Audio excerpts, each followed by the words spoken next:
Refraction bye spherical lens आज हम लोग को पढ़ना है। Reflection by spherical lenses. तो पहले सबसे पहले हम लोग को समझना है कि लेंस होता क्या है। लेंस क्या होता है? तो जो लेंस है, आप लोग देखें, लेंस जो है ना,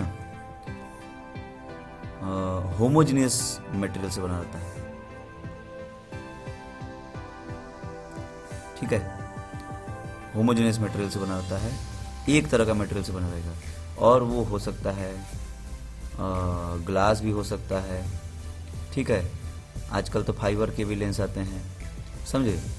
तो ऐसे मतलब ये, और मतलब ये सब चीज़ जो है ग्लास या फिर फाइबर या फिर कोई भी चीज़, लेकिन होमोजेनियस होना चाहिए। ऐसा नहीं कि बीच में कहीं बुलबुला है, कुछ ऐसा है, कुछ ऐसा। मतलब कि कभी कभी आप देखे होंगे वो कोई सा कांच, कुछ ऐसे कांच होते हैं कि उसमें बीच में जो है बुलबुला टाइप का ऐसा रहता है ना।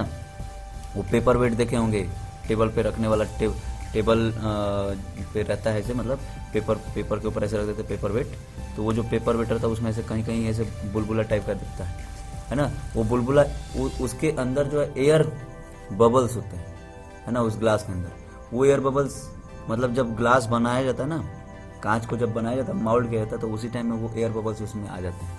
ठीक है, तो वो होमोजेनियस नहीं है ना। होमोजेनियस मतलब एक जैसा, और वो ट्रांसपेरेंट मटेरियल होना चाहिए। क्या क्या होना चाहिए? होमोजेनियस मटेरियल होना चाहिए। इसका मटेरियल होमोजेनियस और ट्रांसपेरेंट।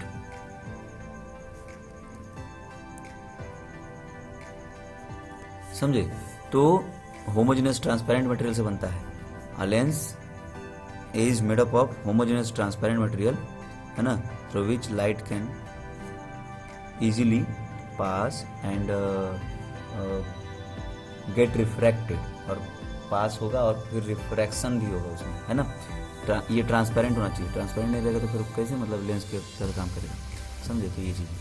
अब जो लेंस होता है वो स्फेरिकल जो लेंस होता है वो दो तरह का होता है। एक होता है कॉनकेव और दूसरा होता है कॉन्वेक्स। कॉनकेव कैसा होता है? हम लोग मिरर में कॉनकेव कॉन्वेक्स मिरर पढ़े थे ना, वैसे इसमें भी ये हो गया कॉनकेव। ठीक है, अंदर साइड, है ना। और अगर ये बाहर साइड रहेगा ऐसा, ठीक है, तो इसको बोलेंगे कॉन्वेक्स, समझे। तो ये हो गया कॉनकेव और ये हो गया कॉन्वेक्स। ठीक है, अब इसमें भी कॉनकेव में भी, अब कॉनकेव में भी अलग अलग तरह के हैं। जैसे ये हो गया आपका,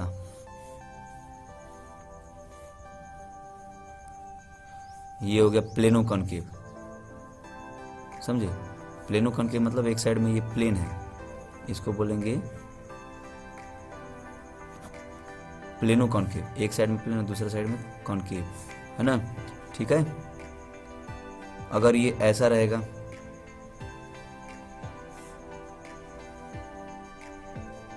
ठीक है, तो एक साइड में कॉन्वेक्स है और दूसरे साइड में कॉनकेव है, तो इसको बोलेंगे कॉन्वेक्सो कॉनकेव, समझे। तो ऐसा, तो प्लेनो कॉनकेव ऐसा भी होता है। जैसे ये ऐसा उल्टा हो गया, है ना। ठीक है, तो ये भी प्लेनो कॉनकेव है, बात समझे।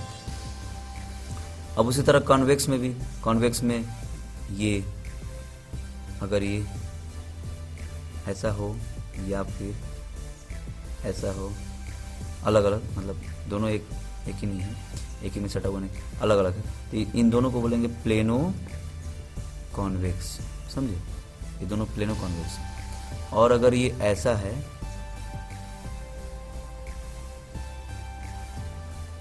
इसके बारे में तो पढ़ ही चुके हैं, ये कॉन्वेक्सो कॉनकेव था। अगर यही चीज अगर ये उल्टा ऐसा रहता,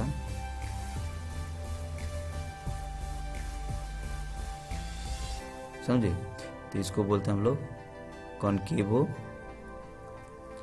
कॉन्वेक्स, समझे। तो ये है, ये सब इसके अलग अलग टाइप्स हैं। अब इसके कुछ टर्म्स हम लोग को पढ़ना है। टर्म्स इसके क्या क्या हैं। अच्छा, जो लेंस होता है, आपको एक चीज और बता देते हैं। कॉन्वेक्स लेंस जो होता है वो होता है कन्वर्जिंग, समझे, और जो कॉन्केव लेंस होता है वो होता है डाइवर्जिंग। ठीक है, कन्वर्जिंग का मतलब क्या हुआ? कॉन्वेक्स लेंस कन्वर्जिंग और कॉन्केव लेंस डाइवर्जिंग। कन्वर्जिंग का मतलब क्या हुआ? देखिए, जैसे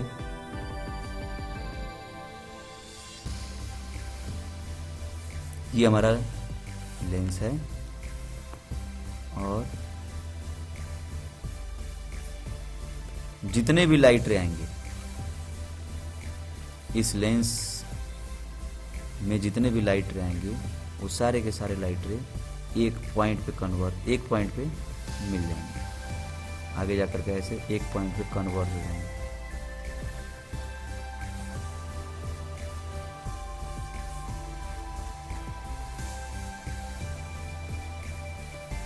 बात समझे क्या? ये सारा का सारा इधर से आया, पैरेलल रेज आए, पैरेलल रेज आ करके और सारे के सारे एक पॉइंट पे कन्वर्ज हो गए। तो ये जो मतलब एक पॉइंट पे आकर के ऐसे कन्वर्ज हो रहा है, ठीक है, मिल रहा है। तो इसको इसीलिए इसको क्या बोलते हैं? कन्वर्जिंग लेंस, कन्वेक्स को, समझे। ये कन्वेक्स लेंस को क्या बोलेंगे? कन्वर्जिंग, समझे, ये कन्वर्जिंग। और दूसरा है डाइवर्जिंग।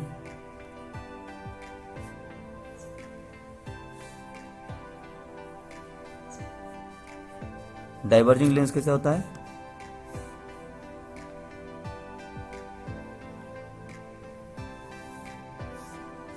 ये हमारा कॉन्केव लेंस है। इसमें जितने भी लाइट रे आएंगे पैरेलल टू प्रिंसिपल एक्सिस हम लोग पढ़े हैं उसमें, मिरर वाले में, इसमें भी प्रिंसिपल एक्सिस होता है, ऑप्टिकल एक्सिस उसको बोलते हैं। तो जितने भी लाइट रे आएंगे वो आने के बाद जब रिफ्रैक्शन होगा ना, ये रिफ्रैक्शन है, रिफ्लेक्शन नहीं, रिफ्रैक्शन।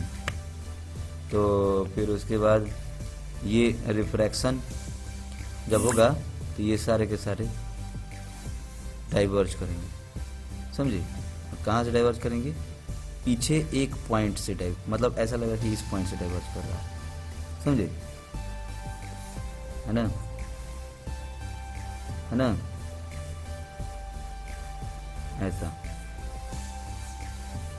ऐसा लगेगा कि सब का सब एक पॉइंट से डाइवर्ज कर रहा है ना।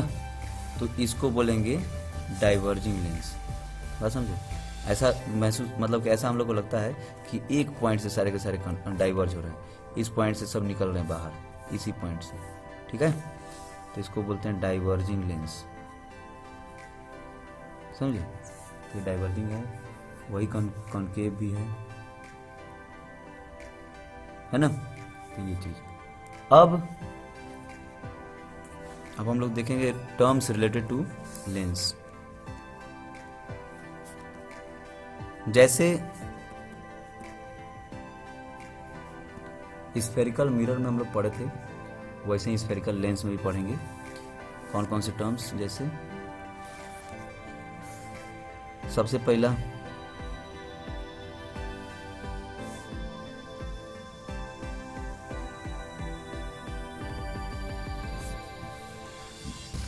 यहां से यहां तक ये उसका क्या हो गया? अपर्चर। क्या बोलेंगे? अपर्चर। इसको हम लोग लिख लेते हैं एल डैश, ठीक है। तो ये अपर्चर हो गया। और इसका जो सेंटर होता है उस सेंटर को हम लोग बोलते हैं ओ, यानी कि ऑप्टिकल एक्सिस। उस सेंटर को हम लोग क्या बोलेंगे? ऑप्टिकल सेंटर, ऑप्टिकल सेंटर, है ना। वो ओ जो है ऑप्टिकल सेंटर है। और एक लाइट रे स्ट्रेट जो कि ऑप्टिकल सेंटर से पास करते हुए जाएगा, है ना, उसको बोलेंगे ऑप्टिकल एक्सिस।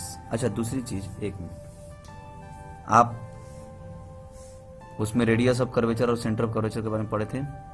इसमें भी वही चीज है, लेकिन इसमें जो है लेंस में दो पार्ट है, दो स्फेरिकल पार्ट है ना। उसमें मिरर में सिर्फ और सिर्फ एक ही तरफ स्फेरिकल ऐसा सरफेस होता था, है ना, ऐसा या फिर ऐसा, जैसा भी, है ना।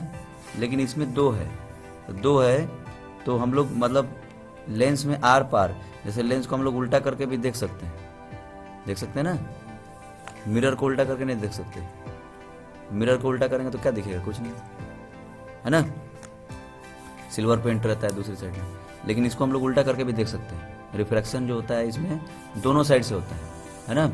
ठीक है, तो जैसे ये वाला सरफेस है, इस सरफेस का जो सेंटर होगा, इस सरफेस के लिए जो सेंटर होगा,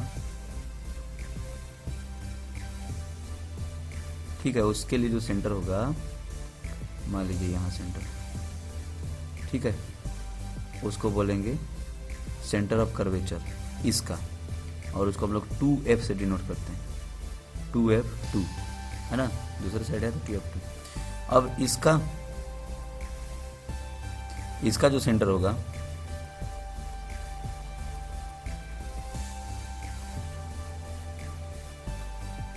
समझे, इसका जो सेंटर होगा वो क्या हो जाएगा, 2F1, ये सेंटर है ना, ये हो जाएगा 2F1, तो 2F1 इधर और 2F2 उधर, है ना। ठीक, ये 2F1 और 2F2 क्यों लिखा गया है सेंटर ऑफ कर्वेचर को, जानते हैं। ये जो आपका जो फोकस होता है, फोकस यहाँ पर है ना, जैसे इधर से लाइट रहेगा तो इधर यहाँ कहीं फोकस करेगा, है ना, यहाँ पर एक पॉइंट पे कन्वर्ज होगा, ठीक है, और इधर से लाइट आएगा तो इस साइड पे इधर कहीं फोकस होगा, है कि नहीं, है ना, यहाँ पर एक, ठीक है, इसको F1 ले लेंगे और इसको क्या लेंगे F2। जब इधर से लाइट आएगा, इधर से लाइट आएगा तो ये इस पॉइंट पे कन्वर्ज हो जाएगा, है कि नहीं, समझ में आ रहा है ना। तो ये फोकस हो गया ना, तो इस फोकस का नाम, जैसे इधर वाले का F1 है और इधर वाले का F2 है, इसका F2 है, तो जो सेंटर ऑफ कर्वेचर होता है उस फोकल लेंथ का दुगना होता है, डबल होता है, तो इसलिए इस पॉइंट को क्या ले लिया गया है, 2F2, समझे, सेंटर ऑफ कर्वेचर वाले पॉइंट को, समझे, और ये फोकस का F2 है, और उसी तरह उल्ट इधर की साइड में भी, है ना, तो वही चीज़ है। तो ये हमारा हो गया, और बाकी यहाँ फोकस से लेकर के यहाँ तक का जो डिस्टेंस है उसको तो आप लोग जानते ही हैं, फोकल लेंथ होता है, और यहाँ सेंटर ऑफ कर्वेचर से जो ऑप्टिकल सेंटर का जो डिस्टेंस है उसको हम लोग रेडियस ऑफ कर्वेचर बोलते हैं, है कि नहीं। तो कहने का मतलब कि हमारे पास O जो है, L डैश, ये हो गया हमारा अपर्चर, L डैश अपर्चर हो गया, O जो है ऑप्टिकल सेंटर हो गया, समझे, F1 हो गया फोकस, है ना, F1 और F1 एंड F2 फोकस हो गए, और 2F1 और 2F2, इसको हम लोग फोकाई भी लिख सकते हैं, फोकाई इसका प्लूरल है फोकस में, 2F1 और 2F2 ये क्या हो गए, सेंटर ऑफ कर्वेचर्स, समझे। इसका डेफिनेशन वगैरह तो पहले जैसे उसी के जैसा है, ज़्यादा कुछ नहीं। तो ये इसके टर्म्स हैं, रिलेटेड टर्म्स। अब इमेज फॉर्मेशन अलग अलग क्वेश्चन के लिए अलग अलग है ना। अगर आप उसका ये तो कन्वर्जिंग लेंस का था, ये कन्वर्जिंग लेंस के रिलेटेड टर्म्स थे, वो मतलब डाइवर्जिंग लेंस में भी ऐसे ही होता है, अलग नहीं रहता है, ठीक है। अब नेक्स्ट हम लोग इमेज फॉर्मेशन नेक्स्ट क्लास में पढ़ेंगे। ओके, थैंक यू, नमस्कार।